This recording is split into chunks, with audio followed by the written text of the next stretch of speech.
Listen, Buddy. Written by Helen Lester, illustrated by Lynn Munsinger.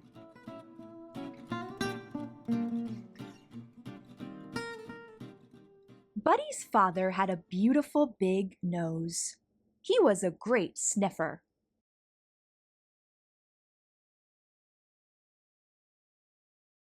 Buddy's mother had beautiful big teeth. She was a great chomper.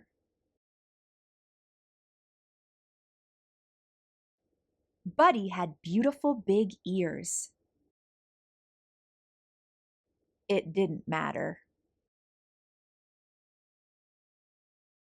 When Buddy's parents sent him to the vegetable stand to get a basket of squash, he came home with a basket of wash. When they asked him to buy 15 tomatoes, he came home with 50 potatoes.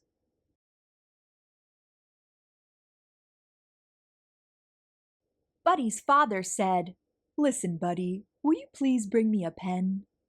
"Who?" asked Buddy. "You," said his father. "Will you please bring me a pen?" "A what?" asked Buddy. "A pen," said his father. "Will you please bring me a pen?" "Sure," said Buddy. Buddy's father said, "Listen, Buddy."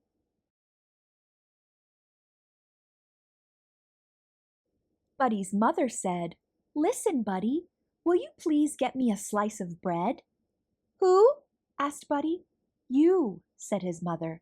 "Will you please get me a slice of bread?" "A what of what?" asked Buddy. "A slice of bread," said his mother. "Will you please bring me a slice of bread?" "Sure," said Buddy. Buddy's mother said, "Listen, Buddy." Somehow Buddy's mind was always wandering too far away from those beautiful ears. His parents tried yelling, "Listen, Buddy!" They tried whispering, "Listen, Buddy!" Nothing worked.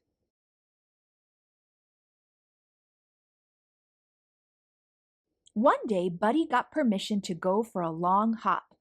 He had never before been allowed to go beyond the vegetable stand. "Listen, Buddy," his parents warned him. "Just remember that at the end of the road there are two paths. The path to the left will lead you around the pond and back home.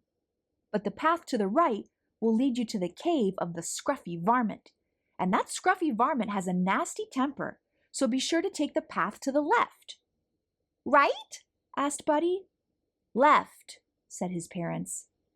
"Right," said Buddy. And with a salute of his paw, he hopped away.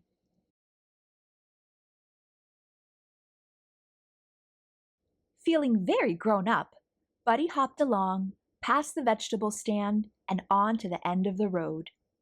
"Now let's see," he pondered. "Was I supposed to go left or right? Or right? Or left?" He thought as hard as he could. "The last thing I said was right, so that must be right." Right he went. 25 hops later, Buddy discovered that right was wrong. There in front of his cave was the scruffy varmint, doing scruffy things that varmints do, like snarling, mussing his hair, rubbing dirt on his knees, and scratching a whole lot of itches. At his feet was a large soup pot. "What are you going to do with that soup pot?" asked Buddy. "What does one usually do with a soup pot? Bake pie?" replied the scruffy varmint, not too kindly. "I'm going to make some soup." "Some what?" asked Buddy. "Soup," snarled the scruffy varmint. Buddy had forgotten his parents' warning about the scruffy varmint. He asked eagerly, "May I help?"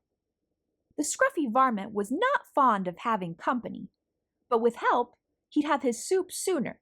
So he said, "All right, Bunny Rabbit, come help me gather firewood." "Who? What?" asked Buddy. "You, firewood." Buddy eagerly hopped ahead of the scruffy varmint. Very gently, he gathered a large, prickly bundle, which he held out proudly. Roughly, the varmint grabbed the bundle. I said firewood, not briarwood, he yelped, plucking the sharp thorns from his paws. Later, when the pot was filled with water, the scruffy varmint lay against a rock, licking his paws and barking orders. Hustle, Bunny Rabbit, get the flour. Yes, sir, said Buddy. 5 pinches of salt. Yes, sir, said Buddy.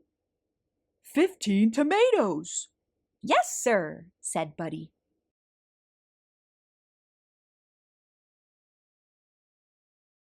And a big load of squash.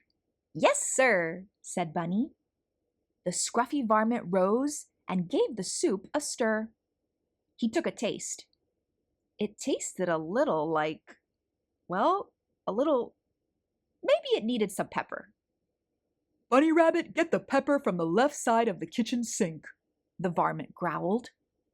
Who get the what from the where side of the where what? Asked Buddy.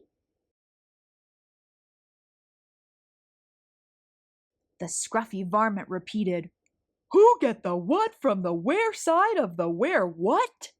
Never mind. He stalked into the kitchen and got the pepper himself and sprinkled it into the soup. There, he snarled. Now, Bunny Rabbit, put the soup on the fire. Buddy put the soup in the fire. The fire went hiss. So did the scruffy varmint. I'll teach you, he howled. I will have soup, Bunny Rabbit soup, and I know just the bunny to use, the Bunny Rabbit who never listens. Buddy listened.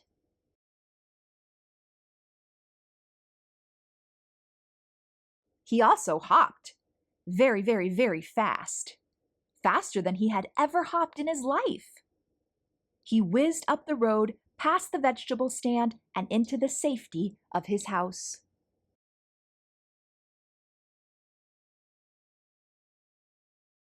And a little later, when Buddy's parents asked him to bring a pen and a slice of bread, Buddy listened.